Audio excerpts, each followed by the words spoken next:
There's two things that are really straining the cash reserves in the financial system.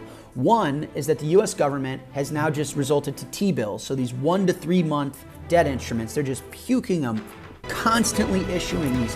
So it's really pulling cash reserves away from sitting at the Fed. Hello everyone, this is BTC Insight and welcome to yet another deep dive into BTC Insight. Before we jump in, make sure to hit that like button and subscribe if you haven't yet.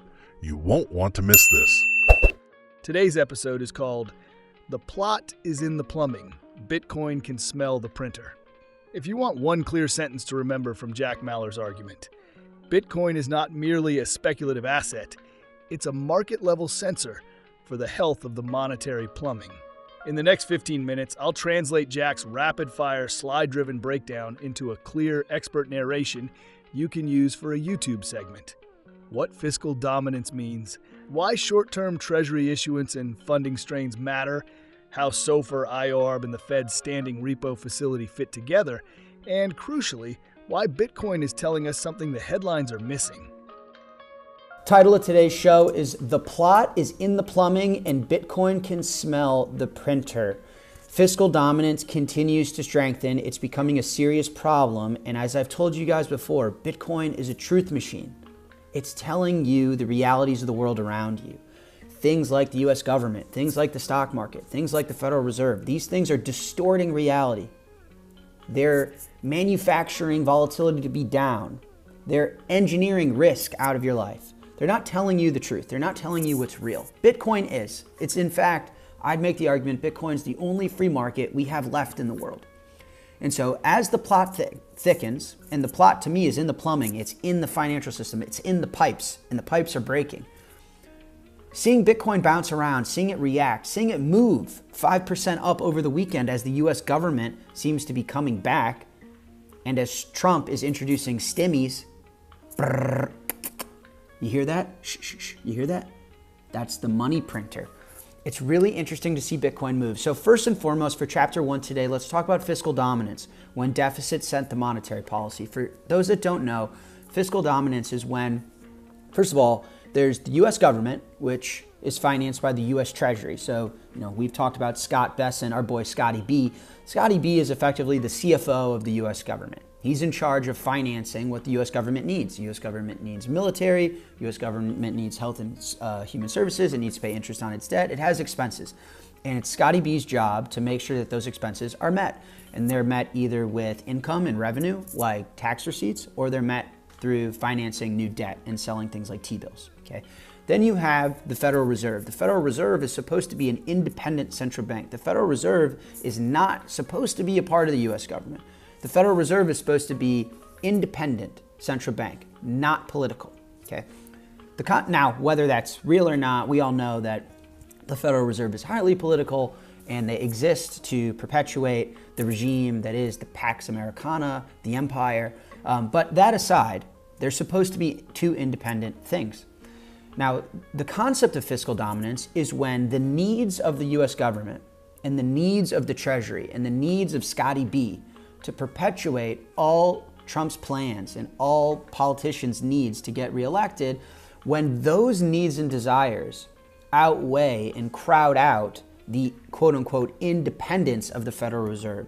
So when I say when deficits set monetary policy, deficits is our government deficits, all the debt that we have created in the past and continue to create to march forward. It is setting monetary policy. It's demanding new money printing. It's drying up liquidity.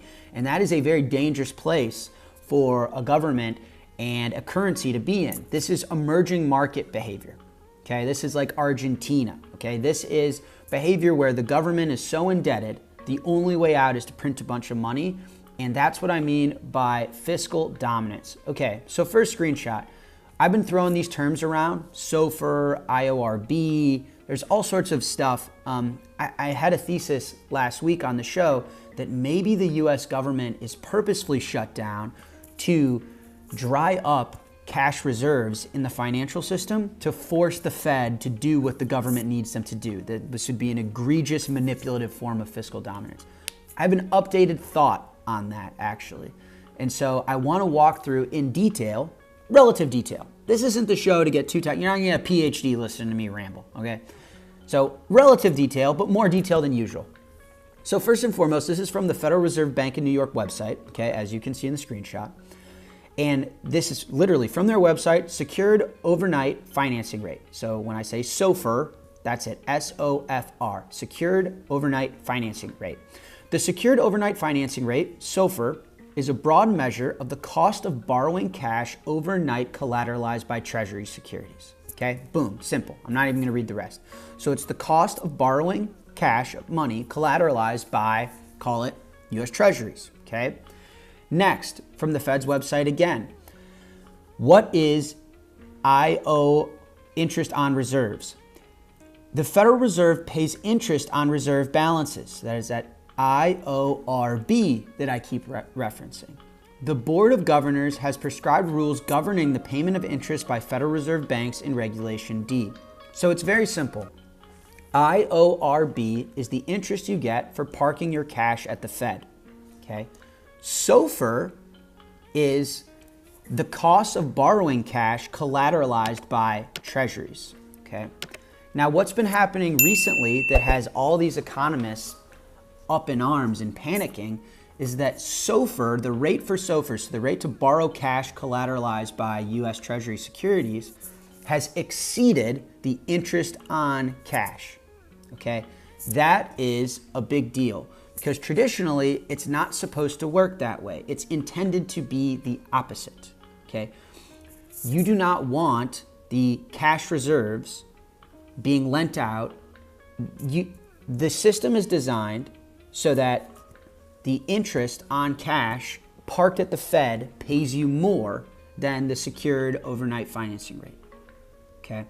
Now, recently, this rate, sorry, let me pull up the chat.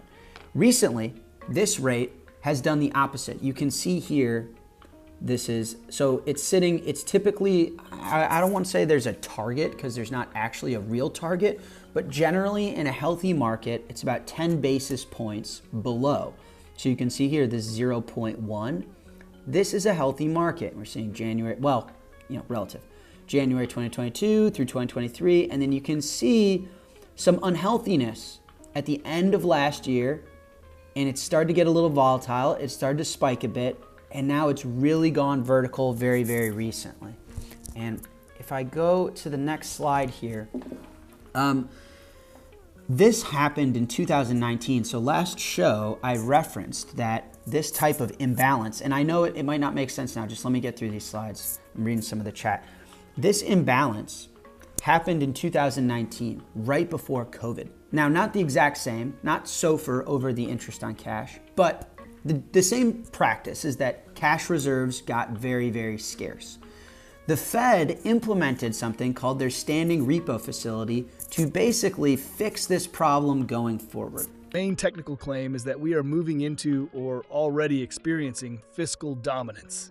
Fiscal dominance happens when the fiscal authority, the Treasury, so overwhelms the financial system with deficits and short-term issuance that monetary policy, the Fed, loses control. In other words, the needs of financing government deficits begin to dictate central bank decisions. He frames the Treasury as the practical CFO of the nation, issuing bills and managing the TGA, the government's checking account, and contrasts that role with the Federal Reserve's intended independence. Fiscal dominance means that independence is effectively neutered. The Fed must provide or tolerate conditions that allow the Treasury to keep issuing short-term debt without spiking funding stress. That's an emerging market behavior, Argentina-style pressure, transplanted onto the reserve currency issuer. What are the standing repo facility's operations? At its July 2021 meeting, the Federal Open Market Committee, FOMC, established the SRF, the Standing Repo Facility, to serve as a backstop in money markets to support the effective implementation and transmission of monetary policy and smooth market functioning. That's a very fancy, professional, Harvard-educated way to say we stood up this facility where if there are no reserves, if people need printed dollars to get financing in these markets, they can come get it. We will give it to them. So the standing repo facility was created after the 2019 drama and crisis that we saw in funding markets. And it is effectively a facility created by the Fed to give freshly printed dollars to protect the rate of these funding markets. Let me check the chat. Does that make sense? So, in other words, guys, when the interest on reserve balances is over the SOFR rate, that means there's plenty of liquidity in the financial system, okay? There's plenty of cash to go around. When this happens, when the secured overnight financing rate gets higher than the interest on cash, that means there's more U.S. Treasuries flooding the market that need financing than there is cash to finance them. That's the easiest way to think about it. When the market's operating normally, there's plenty of reserves, there's plenty of cash in the system. When it's not, when you see spikes like this, that means there's not enough cash to finance the amount of U.S. debt that's being issued into the market. So now we keep going, and if you guys have questions on this, I'm happy to answer in the Q&A. So now we keep going. If we look at this repo facility that the Federal Reserve stood up, okay? So again, this was a facility to protect against these funding crises.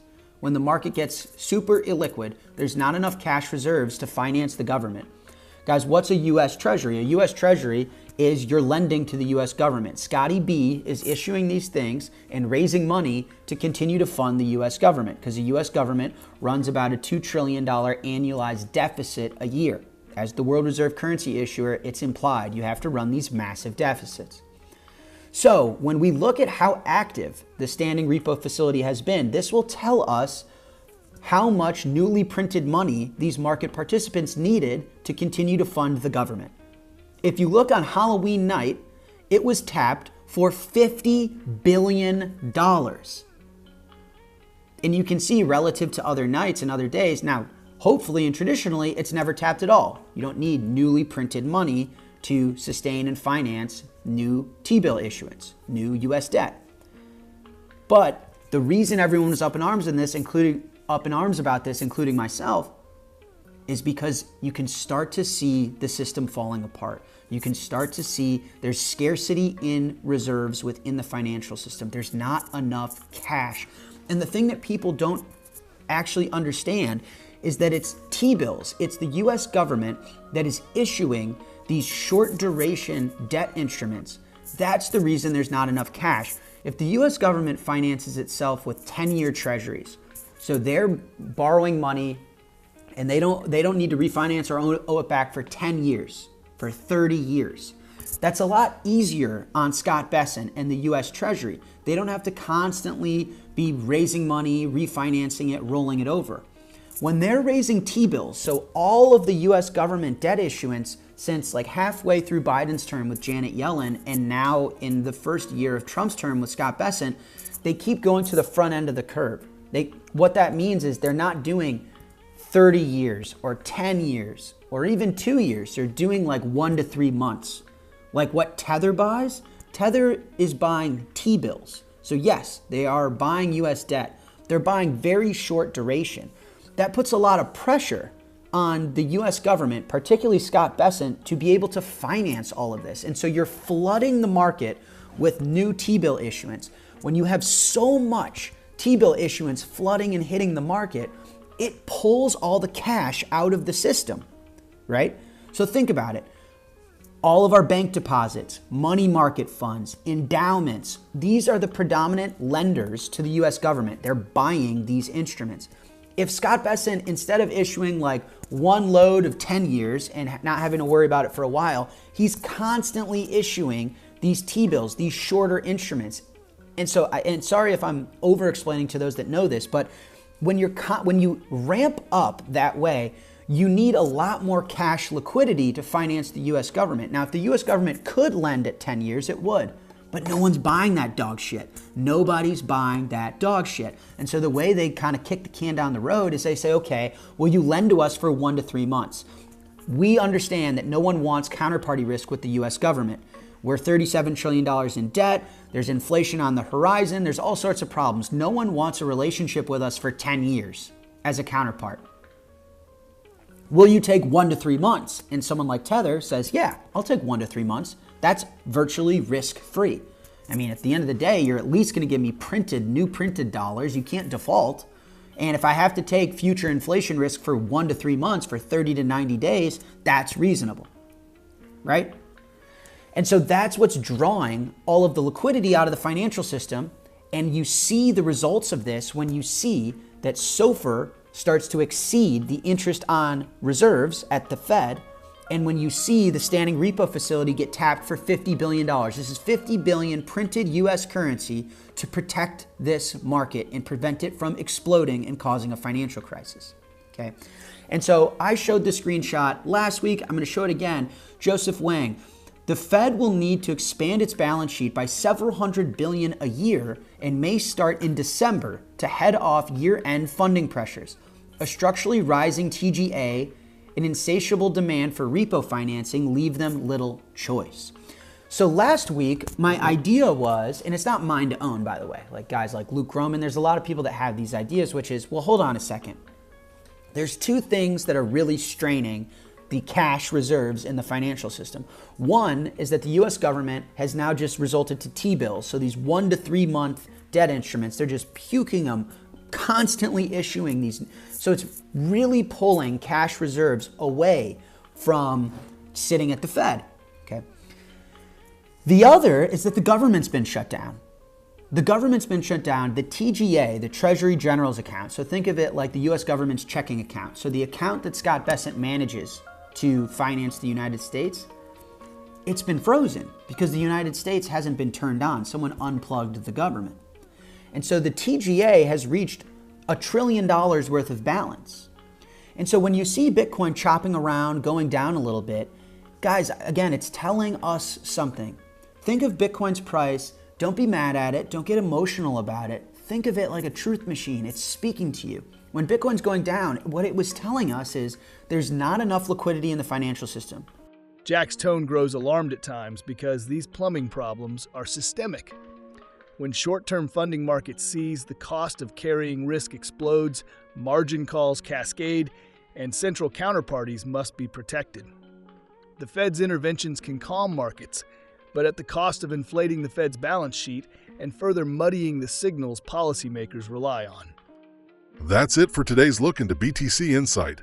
If you enjoyed this deep dive, hit that like button, drop your thoughts in the comments, and subscribe to stay on top of all the latest insights. Keep questioning, keep learning, and we'll catch you in the next one.